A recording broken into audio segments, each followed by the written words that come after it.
उपस्थित हैं Saraswati group of college के यूनिट सरस्वती देवी महाविद्यालय में।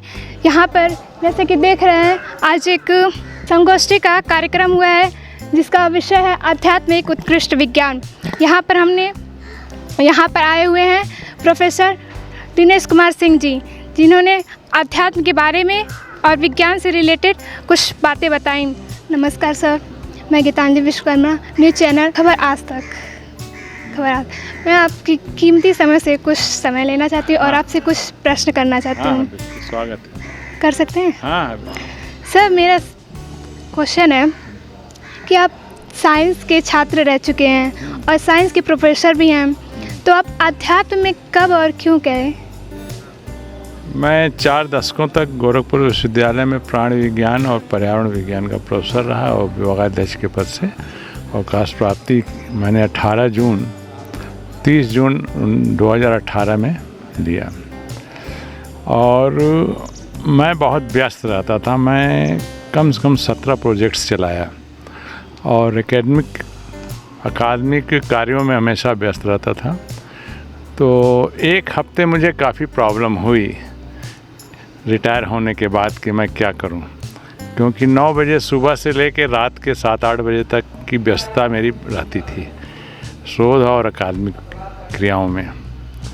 तो एक हफ्ते मॉर्निंग में सुबह 4 बजे मैं उठने के बाद मुझे आप जो भी कह लें ईश्वरीय प्रेरणा से अध्यात्म के क्षेत्र में वेदों के अध्ययन का एक ईश्वरीय प्रेरणा या अंतःकरण की प्रेरणा से हुआ और फिर मैं वेदों के अध्ययन से अध्यात्म के क्षेत्र में उतरा। तो वैसे तो मेरा संस्कृत में कोई भाषा में कोई मेरा अनुभव नहीं रहा, लेकिन वेद सारे संस्कृत में थे। तो मैंने बहुत से विद्वानों के भाष्य मैंने मंगाए और उसको पढ़ना शुरू किया। और उसके बाद से फिर मैं बहुत से पश्चिमी देशों के मेरे अमेरिकन उसमें जो जितने भी विद्वान थे जो इस क्षेत्र में काम करते थे, जैसे हार्वर्ड में काम करते थे, उनके इसके अध्ययनों को भी मैंने पढ़ा, फिर उसको संग्रहित किया। और उसके बाद से फिर मैं इस क्षेत्र में उतरा। और इसलिए उतरा क्योंकि ये पूरा वैज्ञानिक था और इसको वैज्ञानिक रूप से लोगों को समझाने का प्रयास मैं करने लगा। और विभिन्न कॉलेजेस में पूर्वांचल के करीब 22 जिलों में मैं घूम करके लेक्चर भी देता हूं और इसके बारे में बताता भी हूं। इसके साथ मैंने एक अभियान प्लांटेशन का भी जोड़ रखा है, जो दोनों एक साथ होते हैं। सर, आपको इसको अध्यात्म को सीखने में कितना समय लगा होगा? अध्यात्म सीखने की चीज़ नहीं है, अध्यात्म स्व प्रेरणा की चीज़ है। ये सीखने से नहीं आती और जब तक अंतःकरण से आपकी प्रेरणा नहीं आएगी तब तक आप अध्यात्म के क्षेत्र में नहीं जा सकते। सर, एक साधारण मनुष्य और एक आध्यात्मिक मनुष्य के स्वभाव में अंतर क्या होगा? देखिए, आत्मा के स्तर पर तो सभी बराबर हैं, ठीक है।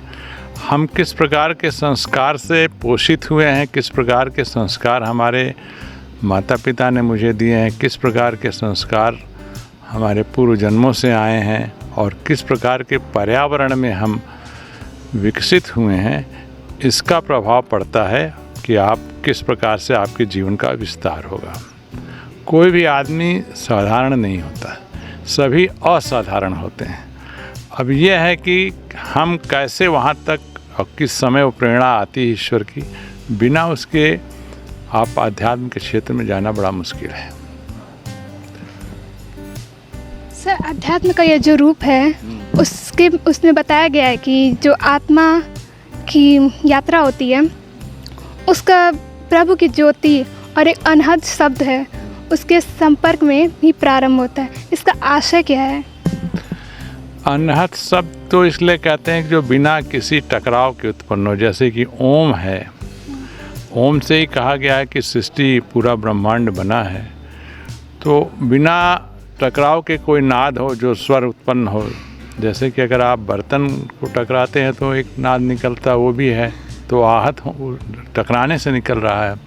अनहद नाद वो है जिसमें कि आप किसी बिना उसके ही हो, जैसे ओम का उच्चारण करते हैं तो अ उ म 3 अक्षर हैं इसमें, अक्षर हैं और एक व्यंजन है म।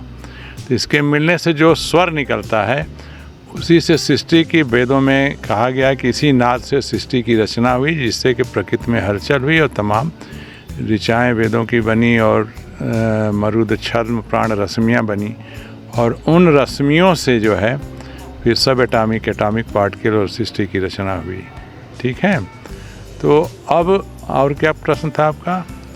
ये जो मतलब आत्मा है, आत्मा की जो शुरुआत होती है वो प्रभु की ज्योति से होती है, ये उसका हाँ, उसका मतलब ये है कि जो अल्टीमेट मतलब असीमित ऊर्जा के केंद्र, अल्टीमेट ऊर्जा के केंद्र हैं ईश्वर ही हैं, और इसी से आत्मा उसका अंश है।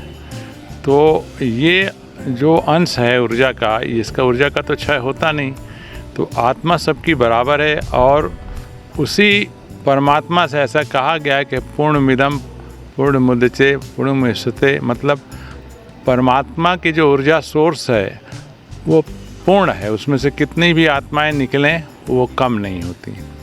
और ये आत्माएं जो निकलती हैं, जो दृश्य रूप में हम देख रहे हैं सबके अंदर हैं, ये ऊर्जा का सोर्स भी क्षय नहीं होता।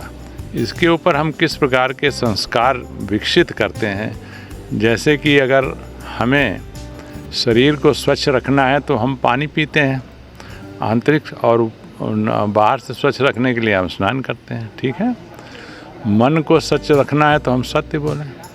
ठीक है, और बुद्धि को स्वच्छ रखना है तो ज्ञान अर्जित करें, और आत्मा को स्वच्छ रखेंगे तो किससे? संस्कार से। तो संस्कार हम कैसा आत्मा को दे रहे हैं, तो वो संस्कार कहाँ से आएंगे? आप जो कि आपकी इंद्रियां हैं, उनसे जो आप देख सुन रहे हैं, उन्हीं से आप संस्कार विकसित करेंगे। वैसे ही आपके हार्मोन्स ब्रेन के रिवार्ड सेंटर से रिलीज होंगे, उसी प्रकार के जीन्स आपके 98.5% जो अव्यक्त नहीं हैं, व्यक्त नहीं होते हैं, जिन 1.5% से आपका पूरा जीवन काल निकल जाता है, तो उस अव्यक्त जीन्स को जो एक्टिवेट करते हैं, तो उसी प्रकार के अच्छे कर्म आप करते हैं, वो संस्कार के रूप में आपके मस्तिष्क में पड़ते हैं, फिर वो एक जनरेशन से दूसरे जनरेशन तक जाते रहते हैं। तो संस्कार उन्नयन तो बहुत ही ज़रूरी है, बिना संस्कार के तो बड़ा मुश्किल है आत्मा का उन्नयन। और जब अल्टीमेट आप इस लेवल की ऊर्जा तक पहुंच जाते हैं, जब आपका आत्मा का परमात्मा से मिला जो मोक्ष समाधि जो कहते हैं, जो इच्छाओं का अंत हो जाए, तो तभी होता है। सर, आत्मा निगेटिव ऊर्जा है कि पॉजिटिव ऊर्जा है? देखिए, आत्मा तो पॉजिटिव नेगेटिव दोनों प्रकार की ऊर्जाओं का जिस प्रकार के संस्कार रहेंगे उसी प्रकार का वहन करेगी। हम जैसे कर्म करेंगे वैसे ही संस्कार आत्मा पर पड़ेंगे। अगर नेगेटिव कर्म करेंगे तो नेगेटिव संस्कार होंगे, तो हम नेगेटिव कार्य ही करते रहेंगे। आजकल की प्रॉब्लम क्या है सोसाइटी में, जितने आप देख रहे हैं बहुत सी प्रॉब्लम है सामाजिक स्तर पर, तो वो इसलिए हैं कि हम नकारात्मक चीज़ों को देख रहे हैं जिसकी हमको देखने की ज़रूरत नहीं है। तो उस प्रकार के हार्मोन्स रिलीज हो रहे हैं, उस प्रकार के जीन हीट हो रहे हैं, और उस प्रकार का हम काम कर रहे हैं, तो हमारे आत्मा के चारों जो संस्कार है वो तो नकारात्मक पड़ रहा है।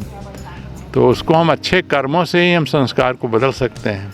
संस्कार तो नकारात्मक और धनात्मक दोनों होते हैं, तो किस प्रकार की ऊर्जा से हम घिरे हैं ये बहुत महत्वपूर्ण है। धन्यवाद सर। मेरे और मेरे दर्शकों की तरफ से दिनेश कुमार सिंह जी को धन्यवाद, जिन्होंने हमें अध्यात्म के बारे में अवगत कराया। ऐसे ही वीडियो के लिए हमारे साथ बने रहिए, खबर आप तक। और हमारा वीडियो आपको कैसा लगा प्लीज़ कमेंट करिए, सब्सक्राइब करिए और वीडियो को शेयर करिए। धन्यवाद।